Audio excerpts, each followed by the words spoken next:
Welcome to the XR Magazine podcast. I'm your host, Diana Olenik, and on this show, we dive into the cutting-edge worlds of XR, Web3, and artificial intelligence with the brightest minds in the industry, bringing you exclusive insights and game-changing conversations that will revolutionize your understanding of the future. Today, we are thrilled to have a very special guest, the founder and CEO of MarineVerse, Greg Dziemidowicz. MarineVerse is a groundbreaking platform that is changing the way people learn and experience the art of sailing. Through the power of virtual reality, anyone can now learn to sail in a safe, immersive, and realistic environment. And that's just the beginning. With MarineVerse, you can also connect with other sailors from around the world, practice your skills, and experience the thrill of the sea, all from the comfort of your own home. Greg is not only the founder of MarineVerse, but also the lead developer, with years of experience in the fields of virtual reality and game development. His mission is to inspire, train, and connect sailors, and his passion for sailing and virtual reality has led to the creation of a truly amazing platform. So whether you're a seasoned sailor looking to brush up on your skills or a curious beginner looking to explore the world of sailing, you won't want to miss this episode. Thank you for being here, and I can't wait to begin. Let's do it. Thank you so much, Greg, for being here today. We're super excited. How is everything going right now in Melbourne and, of course, with you? Hey, Diana. I'm very excited to be here. Melbourne is good. 9:30 a.m. this morning. Already had my coffee outside. It's sunny, even though we entered autumn recently. But yeah, it's good. Oh, that's amazing. Thank you so much for this kindness on showing up and helping us by learning about MarineVerse. And speaking about that, please let us know a little bit about your background and what type of situations led you to create, or actually the whole team, MarineVerse. So I'm Greg, and my background is in software engineering. I studied IT, and MarineVerse started as a combination of, I guess, my two passions, which is sailing and technology, in 2016.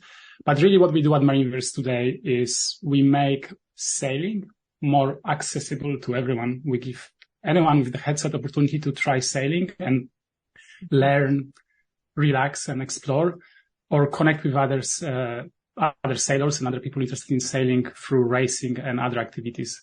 So that's in a nutshell MarineVerse, and the most popular app today is MarineVerse Cup on MetaQuest store. But if you've been in the VR industry in 2016, 2017, you may heard about VR Regatta, which was the sailing app we've done for Steam VR back then. Yeah, so that's in a nutshell myself and MarineVerse. Oh, thank you so much. So I am very tempted to ask you, why particularly sailing, and how that passion started with you? Long story short, I think my parents introduced me to Sea Scouts when I was 12 years old, myself and my friends. And that was a long adventure in middle school and high school. Basically, every summer, lots of sailing and canoeing and stuff like that. And there was always this kind of connection for me between summer and weekends were about nature and water and sailing. And then all the other time, I guess, was school and technology and computers. And then it's actually a common story for many people that sailed as kids. When I went to uni, I actually stopped sailing because it was a different city. There weren't as many opportunities.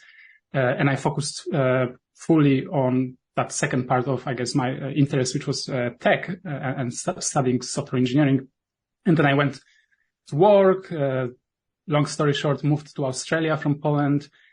And it actually took me a couple of years to get back into sailing. And that's actually connected to MarineVerse. So there is a bit of a aha moment, I guess, how it all come together, I suppose. But yeah, ultimately why sailing is because it's something that I've done as a kid. And I think reflecting on that over the years, it has many benefits on many different aspects. I think like sailing is generally a good potentially a good thing for the world, really. And I would like to share that passion with everyone. And if through our work we can inspire others to try or learn more about sailing, then that makes me very happy, I guess. Yeah, that sounds amazing. Absolutely. Getting this cross section between passion and, purpose, and what is something that is useful, and also with your professional background. I tend to speak a lot about something that is called the ikigai, which is this intersection of different aspects that actually make the purpose bring to life. So I consider that as a great example. Thank you for sharing that. So in real life, just to give a little bit of context for someone who is new to sailing, what is in real life challenging in terms of sailing? Like why people, what usually people find a little difficult to learn when they are learning sailing? What are the technicals of the practice? Yeah. Without going into too much detail, I'll break down sailing into the three kinds quickly. So if people can see the video behind me, they're like a big yachts. So if you start on a big boat like that, you probably will be a part of a crew, and your experience and challenges will be different than if you start on like a small boat on your own, right?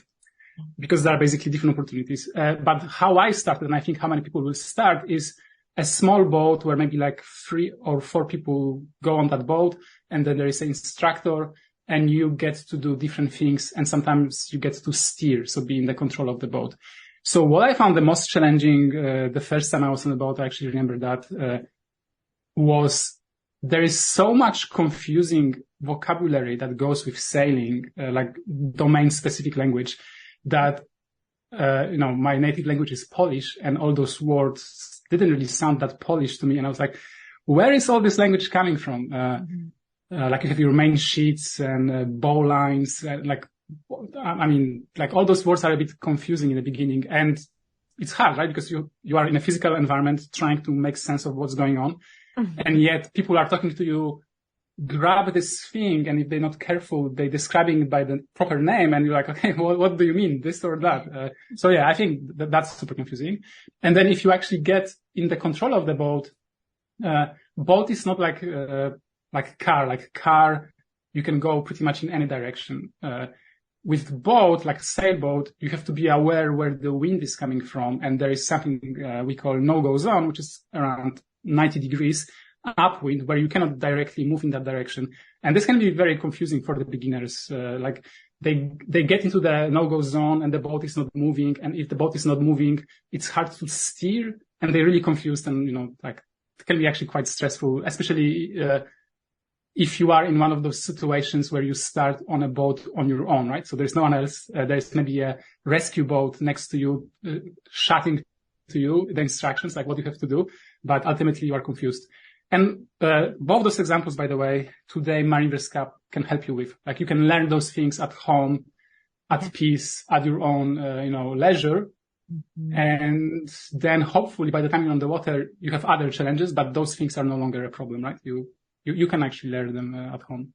Yeah, that is a great point. And also I'm so excited that you definitely share a little bit with detail, which is what we love a lot to relate on what is it, that makes it so valuable for this type of app ultimately to exist. And it's this type of challenges that happen in real life that makes a person the first time, if a person is actually afraid of maybe the ocean, and then at another layer, which is not knowing the terminology, and at another layer, which is maybe not being very familiar with water type of vehicles and what to expect. So I think that is a very good example that you show there with being confused. Just by what you mentioned, I would be confused. So I would need MarineVerse definitely too.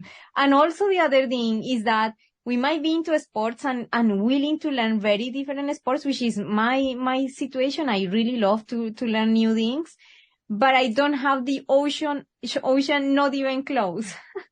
So I think that is a safe environment to start practicing. And the next time that we are around, maybe making a more confident, maybe starting the practice in real life. but bridging that gap of being, totally unknown and maybe very nervous of trying a new sport. So I think that is another situation that it really is very, very helpful for someone new like me. Yeah, exactly. Like we want to make sailing less mysterious and more inviting for everyone. And by the way, you need a body of water, right? So if you have ocean, that's awesome. But also, yeah, oceans are powerful and sometimes scary. If you have a lake, that's perfect. And if you have a river, depending on the river, it may be good as well. So basically, don't assume that because you are like in a center of a big landmass that you cannot go sailing. It is possible that somewhere around you there is a lake and people are sailing there. Yes. Yeah, that's definitely the case. We have many lakes in Canada. It's kind of like the land of the lakes. and that's super, super awesome because we could take, the experience with MarineVerse, have a little first, try and start going more if we are interested in that, and then going to try for the real experience. And based on that, actually, I noticed you have done very successfully many like partnerships with companies that are actually offering that service in real life. How did you go about, making these connections? Was it difficult to make the partnerships? Like, how was your strategy in terms of making those partnerships? I really believe that you did it super great. And it seems you're doing very good as well with that kind of merge between real and also the virtual experience.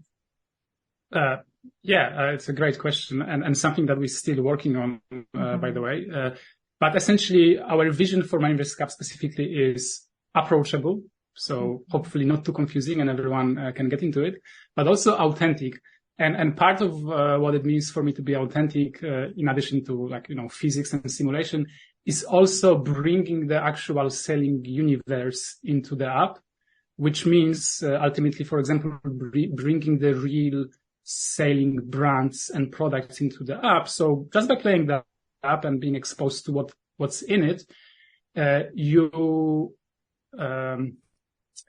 will get familiar with the industry and environment. So if you actually become a sailor, again, you'll be more knowledgeable. You actually will feel less excluded. Imagine you are at the lunch at the table. There's like 6 sailors and you are a new person and they're chatting something about sailing related, or maybe they've, discussing some brand.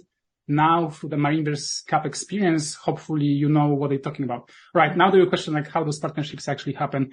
I mean, to be honest, I'm not the best partnerships person. Like as I said, my background is in software engineering, so they probably happen in a way more long way than maybe they would have to. But for us, they happen through a lot of luck, separatity, and sort of like a long threads that almost happen sometimes over the years. I give you the example. The big partnership that is actually the most visible in the app is our partnership with the local boat builder called Wasp. They have quite amazing one-person high-tech dinghy that in real life not many people will experience because it's not that cheap. And also, as I said, like high performance, so like quite athletic. But in a game, you can try it. But the funny thing is, the boat manufacturer is here in Melbourne. So you would think that this would be the easier partnership to pull off. But actually how it happened is one of our team members was at the US Sailing, so that's a government body for sailing in US, at the US Sailing Conference, having a booth and showcasing our technology there. And there was someone from a big racing event responsible for young people from UK trying it out. And he was like, oh yeah, that's really cool. And somehow he made a connection that their partners, so not basically, this is getting confusing, but that's how confusing it is. So this is a big racing circuit. The person is from UK, and he makes the introduction to me to someone he knows from Melbourne, who was the person that ultimately allowed us to pull off the partnership with the Wasp here in Melbourne. So you can see this was like US, UK, back to Melbourne. So that's just one example. Oh, okay. Others are more or less confusing. Like we're very excited right now to be working with Nautic. Nautic is a pioneer of e-learning for sailing. They have amazing training curriculum you can do on their website. And now we are working on bringing more and more of that content into our app. So we can talk more about the app, but essentially working on that. And this is basically what I guess is the easier way to imagine how this happened. We put the app on a store. Mm-hmm. The person from the company found it on the store, tried it, found it useful and interesting and basically a future of sailing training. So they reached out to us, called, and we just made the connection and took it from there. It still took us a couple of months to actually agree on the details and make it happen. But yeah, that's how those partnerships happen. And I hope we can get more of them, because I guess the vision for MarineVerse Cup is to basically be like this platform for the sailing industry where we ultimately want to grow sailing, like make more of the people sailors. Yeah. And we believe that, everyone in the industry, sailing industry, will benefit from that. So we kind of feel like a natural partner for many of those brands, which is fun. It's always fun to talk to, for example, like a designer of the Wasp. I would never get it's unlikely I would get to talk to a person like that, just as a regular sailor here in Melbourne. But through, I guess, this opens up those interesting connections as well, which is, I guess, the perk of the job. Yeah, absolutely. Thank you so much for sharing that particular experience. I like to know, because in the world of development and design, or actually design and development, we have in the back of our mind, I wonder how did they come up with a great design, and also the development, what type of challenges they had, etc. I noticed, like, without being an expert, but I imagine there is a lot of challenge potentially with simulating the wind in relationship with the water, for example. So I wonder if you had any challenges there, how did you do it, or any other challenges that you might have had during the development of the app?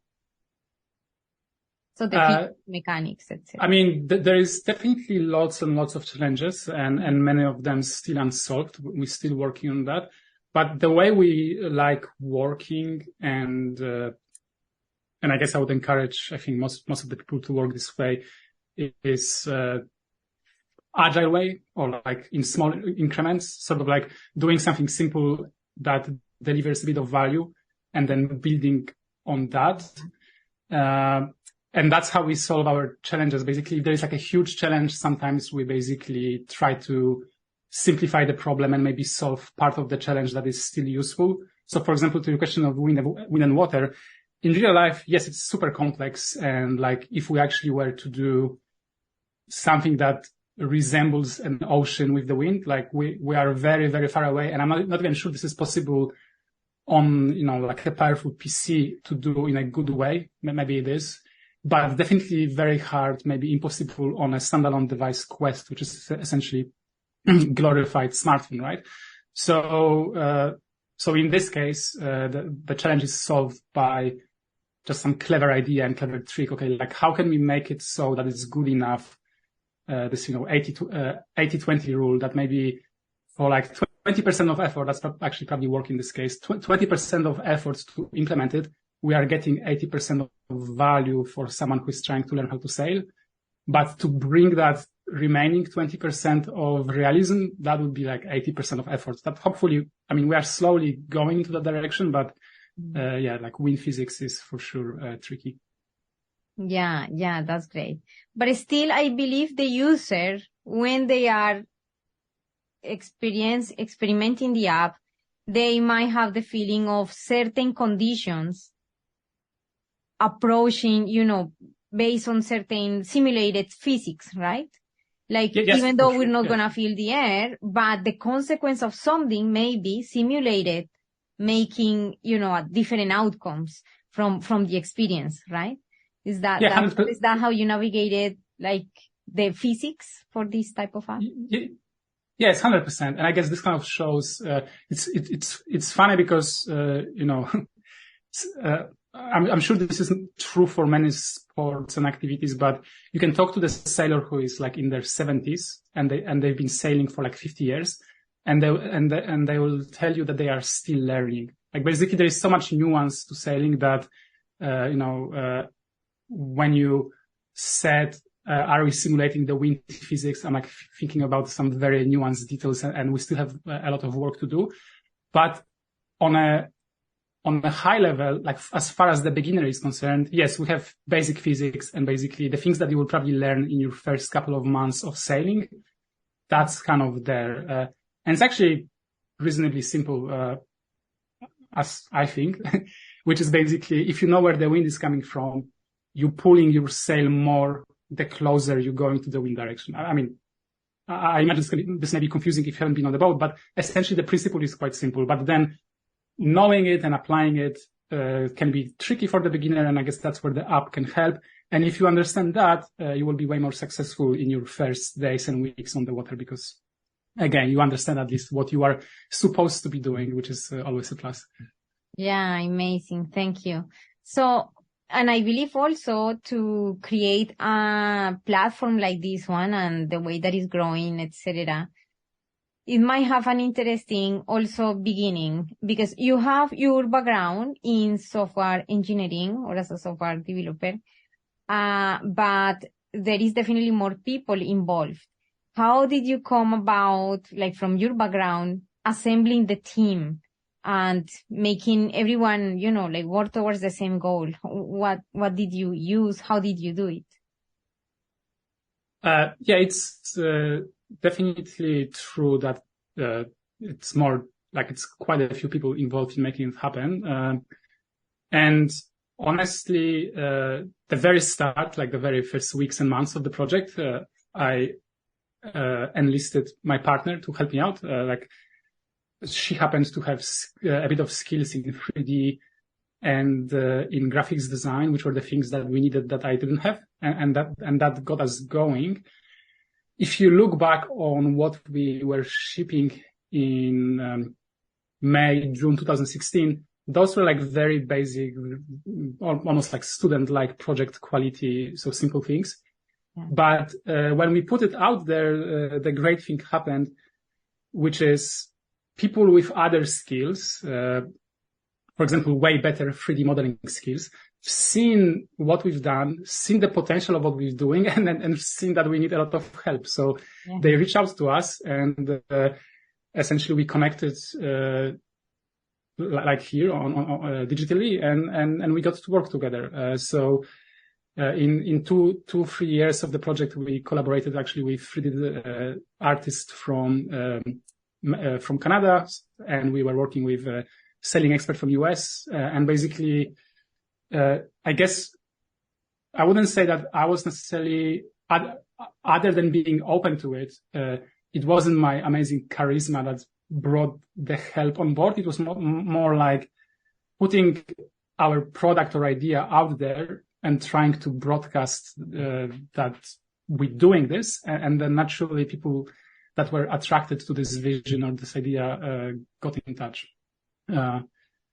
So that was at the very beginnings, but the next step of that was we are lucky here in Melbourne and in Australia, and I think in Canada similar stuff exists where you can get grants and funding for projects. So we applied for one of those grants with Via Regatta, which was that project in 2016, and we got enough to essentially assemble a small team of various freelancers and contractors that help us with things that really took the app to the next level. For example, we have like amazing sounds in the game, including the wind, which changes the sound depending on where you're looking and how fast you're going. And that was developed by basically a expert sound designer that happens to live here in Victoria in Melbourne, and we could work with him through this grant. So that was amazing. Yeah, that sounds, wow, super exciting. And I guess in terms of design, typically how this happens is that as the app, as more people starts to play it, they offer feedback and then the iterations happen based on that, right? Did you actually build a minimum viable product? I believe that is what you publish. Yes, and we probably built something which wasn't necessarily viable. Like like we probably leaned on having something, like shipping it. So basically having something very, very basic and putting it out there. But since the beginning, we always communicated with our community in terms of tell us what you want. How can we improve it? We started with Reddit. So like online forum, posting our early videos. There was lots of comments, lots of feedback. We have Discord where our community hangs out and ask questions, give us suggestions. We even now have a feedback forum where people can upvote and suggest things. So essentially today, our biggest problem is just not enough team members, I guess, to do the work. Like we have infinite amount of ideas that, we want to make happen to really realize this vision of, I guess, relaxing, training and racing. Like there is so much more we can do.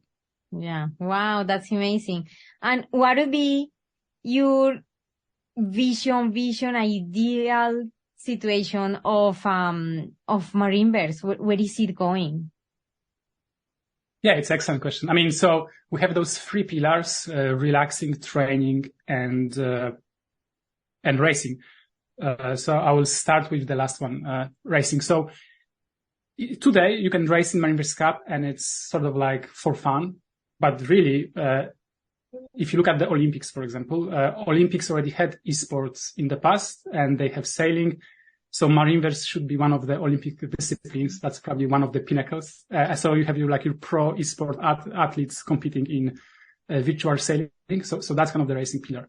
For training, I mentioned that there are people that are in their 70s and they still say that they are learning. Like there is so much to learn if you actually consider the whole sailing universe where you can start on a lake, but you can finish sailing around the world, right?